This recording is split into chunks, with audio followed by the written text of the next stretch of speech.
right? They're out to get you. So, well, I need to know who they is. Yeah, we get that in the financial world. They said and I heard. Right. What horrible financial planning firm. and you see this all the time in politics. Well, they're doing X. They're doing Y. Can we even know who they are? If you tell me who they are, I can verify it. I can say whether it's false, whether I think that it's true. You see this about, say, election 2020. Right? People will say the election was rigged. Okay, I need specifics. What are you talking about specifically when you say the election was rigged? Do you mean that members of the legacy media hid the Hunter Biden laptop story in the lead up to the election in order to help Joe Biden? Totally agree. If that's what you mean by rigged, 100% agree. If by rigged you mean that in the middle of the night in Fulton County, there were people who were bringing in U-Hauls full of ballots and then just shoving them through the machines, I need some evidence of that.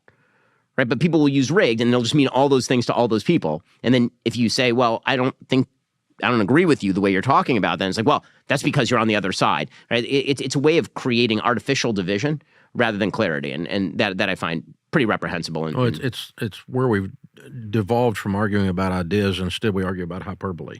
Mm-hmm. That's what it comes down to. Have you found that, with the onset of Instagram Reels and TikTok and Shorts, it exacerbates it? It's kind of like when you just see the headline and snap judgment, start commenting, and there's no context for the full hour-long piece you did on the subject versus this 30-second clip you saw. And that also means that it's very easy to deliberately mischaracterize other people's viewpoints.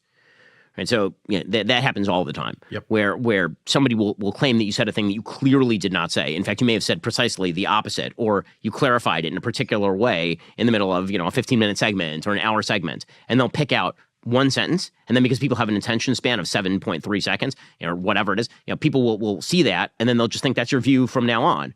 I mean, the comments that we started with about retirement are a perfect example of this. I wasn't saying that you can never retire, that you have to be 90-year-old working in a salt mine. Ben hates old people. Right, exactly. That was for like 2 weeks. That was the narrative. The narrative was, I remember they did the same thing during COVID, right? During COVID, I was saying that just on an insurance basis, we should treat years lost of life as one of the stats that we use in measuring the impact of COVID.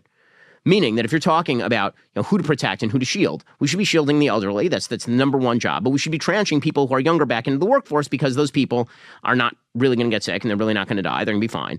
If you're talking about past pandemics, this pandemic compared to other pandemics is targeting particularly not kids, not people who are young and healthy. It's particularly targeting people who are older and have multiple pre-existing conditions, which means that it's a less damaging pandemic than past pandemics in certain ways, right? Not in terms of every human life is valuable, but if you're just talking about like cost of years lost, then you're talking about people who are 85, who are dying at 85 as opposed to 86. That's horrible. It's a tragedy. It's awful. It's also not the same thing as a 9-year-old child dying. And we all know that, right? If millions of 9-year-old children had been dying of COVID, then people would have been willing to undertake pretty much any measure in order to, quote unquote, slow the spread, right? But so I said that. And the takeaway from the media was Shapiro fine with dead old people. And it's like, that's not what I'm saying at all. I'm saying what is a perfectly obvious point. But if you can boil things down into their most controversial and stupid form, people like being pissed. People like the feeling of getting passionate on the internet. And it'll get views and clicks at the end of the day.